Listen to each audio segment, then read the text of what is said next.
Hello folks, it's your good buddy Some Asshole here. Today I'd like to start a video series that I'm going to call Not As Bad As You Think, where I attempt to defend something that, while pretty shitty and worthy of spite and dislike, I still think isn't quite as bad as lots of people think or claim. And now look, when it comes to hating things, no one does it better than me. But there's a difference between hate and mere ill will towards something. I don't hate without a reason, and I don't unfairly count everything out. It's way more fulfilling to have clear, understandable, and explainable reasons why you hate something, and it's even better when you can admit the thing you hate still has redeeming things about it. All the better to make your dislike of it even stronger. So, with that explained, did you know that the Lorax remake isn't as bad as you think? Don't get me wrong, it's still not very good. More than just not being very good though, I think the thing that sets a lot of people off about this movie, as well as pretty much every other movie like it, is that it's so unnecessary.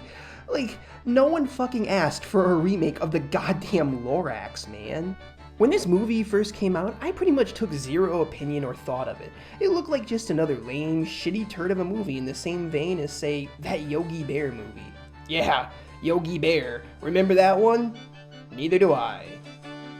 Sure, the internet raved and raged about it, decrying it as a crime against modern humanity, a pinnacle of man's inherent and inescapable toxin of self-sit-back. Truly, no crime, natural or otherwise, could list itself among the lofty parapet of the Lorax remake.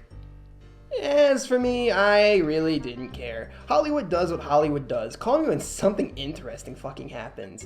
It was only by chance that I caught this movie at total random when it was on TV, and something gripped me to try watching it, just to see what it was all about. And I have to say, from what I've seen people say about it, I think there's more value here than what meets the initial eye. I don't think it's a good movie, far from it, and I still think it's horrifically unnecessary and doesn't need to be a thing that exists. But it's here, and it's queer, and it's proud of it, so little to do for wishing they'd never made it in the first place. So, why isn't this movie as bad as you might think? Well, first, let's talk about why it's just as bad as you think. Why do people hate this movie? Foremost, of course, is because it takes the timeless storytelling and imagination of one of the most wonderful human beings ever and turns it into a pretty mediocre adaptation, rife with humor and references that just really don't match the spirit of the original. That's a woman? After watching it, I hope that it's not nearly as fucking bad in this regard as any of the others, but it's still a Seuss story, and one with a pretty important and serious message behind it at that. Remaking something like The Cat in the Hat is a bit less sacrilegious, I think, because with Cat in the Hat or even Horde and Here's a Who, the message is a little less heavy.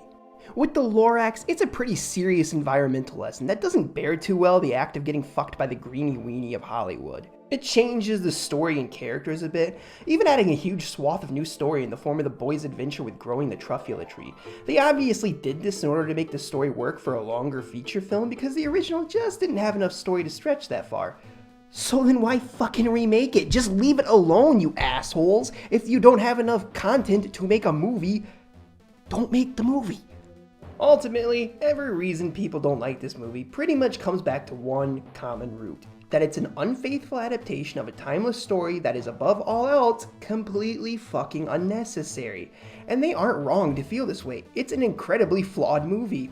From the obnoxious hipster fuckboy redesign of the Once-Slayer straight down to the lame transparent attempt at making the Minions lightning strike twice. Hatred for the movie is definitely quite justified, but despite this I feel there's a few things the movie did quite well, and even more than that, I think they did it a little better than the original Lorax. That's right, that's fucking right, I said it. I fucking said it. So, allow me to dust off my trusty Zelda shield, smelted out of repurposed soda cans, and white knight this fair maiden. First, let me rush to the defense of the Once-Slayer. His redesign is shit, but he still gets a lot of unfair flack. People get upset that they gave him an actual design and a face. Cause you probably know that in the original, the Once-Slayer was faceless. People took this as meaning that the Once-Slayer was literally faceless and that any one of us could be a Once-Slayer. By giving him an actual design, they completely ruin this facet of the story. I think this is horribly unfair though. I mean, Come on, the original Onceler was not that faceless, people. He still had traits, he had a gender, he had a voice, he had personality and features.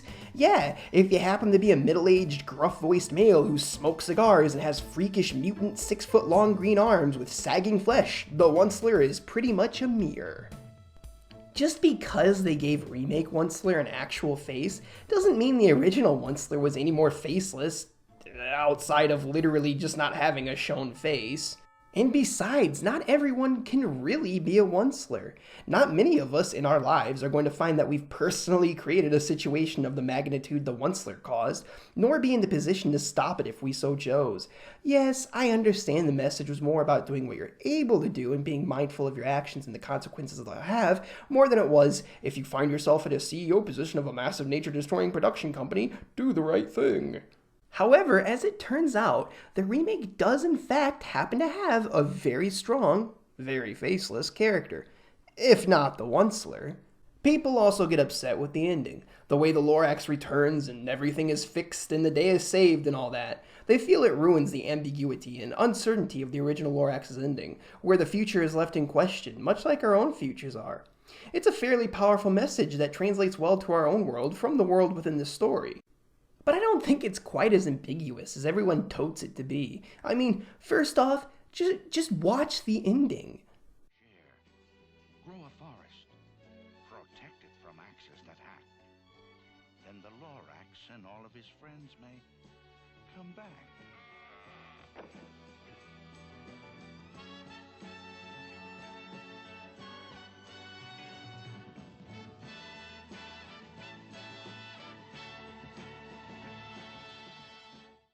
The kid walks off to the sound of uplifting music as the camera pans up past the dark, smoggy clouds and rests on the clear blue sky. Wow, that's so ambiguous and without any themes either positive or negative.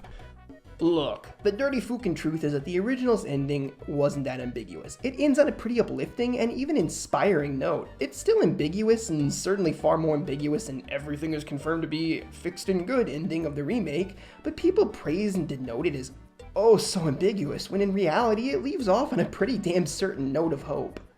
The other thing about this is, look at the world of the original Lorax. Look at it! Look at the town! I think that's literally just some sticks and shit constructed into makeshift huts. This world is a piece of shit. Obviously because they destroyed all of the trees and now live in a wasteland-like landscape of pollution and withering death. What I mean is, they have no other choice at that point. It's come to the point where they either grow trees or just live in abject shit. You might be saying to yourself, yeah, no ass, it's because they polluted their planet and cut down all the trees. And yeah, it is. But the world they've left themselves with gives no reason to continue living how they are. They have no reason not to plant trees and clean up the earth. The Who's living in Who'sville, or Needville, or whatever in the remake, however, live in a wonderland utopia of modern convenience and comfort. Like they say in their song, there's new cars and houses and lawns, and they have fun year-round and build city parking spaces and, blah blah blah. I've heard people who are so dim-witted that they bitch how the Seuss peoples live in a modern city and have no reason to care about the shitty outside world, and it's like, that's the whole fucking point, you dipshits. Like, think for just a second here. What other people on planet Earth do you know of that live in modern, upscale civilizations full of modern conveniences and facilities while polluting the world they live on and ignoring the damage they've caused because they're too distracted by the mortal delights of the world around them? Gosh, who is that like? Who? Someone I know, someone. Oh, it's on the tip of my brain. Oh yeah! Fucking 90% of the people living anywhere in the entire world. That's right. You see these who people? That's you. You're one of them. I'm them, she's them, he's them, we's them. They're us. They're literally a faceless version of us. The Onceler isn't faceless, nor a mirror for anyone to look into and see themselves, but I'm willing to bet that you're watching this video on a computer, or a laptop, or a phone, or a tablet, or something, and not a fucking rock in the middle of the jungle, so chances are that you pretty much fall into the same boat as everyone in Thneedville. Yes, they do just sort of magically turn around at the end and say, sure, whatever, let it grow and stuff, that's cool too. Yeah. I mean, they lived with problems. They sing about how they had to buy clean air to breathe and how they don't care where their trash goes and how they just went swimming and now they glow. Maybe their sudden mass change of heart at the end is a bit of an ass pull, but so fucking what? I won't fault a children's movie for being slightly simple. I think the message of the remake is far stronger than the original in this regard, because not only are the Thneed villains way more relatable to us, but they have something to give up in exchange for nature returning to their world. It's not like they live in a drab, depressing wasteland with nothing to lose. It's like you or I. All of us are guilty of polluting the world to support our modern comforts and turning the other cheek to that pollution. All of us have something to lose if we are to let nature prosper over our desire for convenience. We might not all be a Onceler, but we're all a Thneedville person thing. People disliked at how they felt the character the Onceler was simplified in the remake, citing that in the original, he seemed to express regret and uncertainty at points, and it's kinda true that he did, but they only go so far as this scene. The things that you do are completely ungood. Yeah? But if I didn't do them, then someone else would. That's a very good point, Mr. Onceler. Progress is progress, and progress must grow. Whoa, he is a raging tempest of complexity unmatched by any of our impotent means of measure or scale. The scene brings up a very good point, though. If the Onceler didn't do what he did, someone else would. In the remake, that's exactly what happens. People got upset at the addition of the new bad guy, O'Hare, but even O'Hare, while unnecessary for the original story, fits in perfectly with the remake. The Onceler creates a problem by cutting down all the trees and polluting the air. Once his job is done, another business tycoon comes right up along and fills the spot by selling people a fix to the first problem and making the issue even worse. One might find themselves almost drawing a comparison to O'Hare and real-life companies.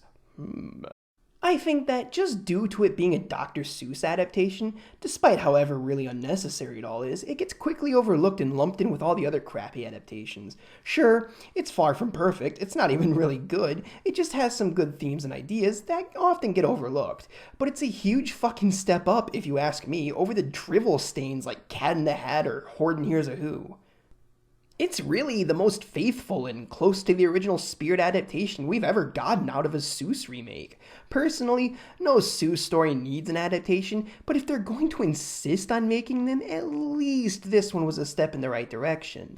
That isn't to say that it's not very far from perfect, that is. Nah, I'm not talking about the endorsements from the fuel-efficient Mazdas or IHOP or whatever, like, dear God, no, don't tell me a movie had the gall to get an endorsement from a shitty pancake restaurant, oh no. It at least put in a little bit of effort into trying to be the Lorax. It just fell too short when it put more effort into being yet another lame, stale Hollywood movie that was ultimately more concerned with making money than telling the tale of the Lorax. But what were the producers to do? Would you have them fire hundreds of hardworking people in order to downsize the production so it wasn't so bloated and money-focused? Well, I see their side of things, and I don't have an answer for... wait, yes I do. Don't make a fucking film adaptation of a movie that doesn't need a film adaptation. The original raised more of a moral question when it came to the building of industrial empires, and while it didn't go too in-depth into the other side of the argument, it at least acknowledged it. The remake more or less says all big industry are purely evil and no good comes from it. It didn't even use the advanced comforts and commodities of Thneedville, which was all built by the Onceler, to its advantage in making any case for the other side of the argument.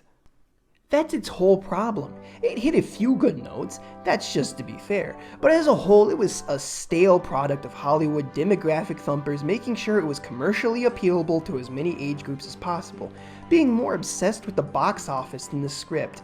Also, I recite once again that it was wholly fucking unnecessary. It might have improved on a few points of the original, but the original was strong enough as it was. It didn't need this. No one fucking needed this. It's unneeded, unwanted, cramped and bogged down with lame jokes and lame pop culture inspired designs that remove it wholly from the original's timeless style. And yet, it's still not as bad as you think. So, What do you say? Does the remake have anything redeemable? Is any of it justifiable as not being completely shit?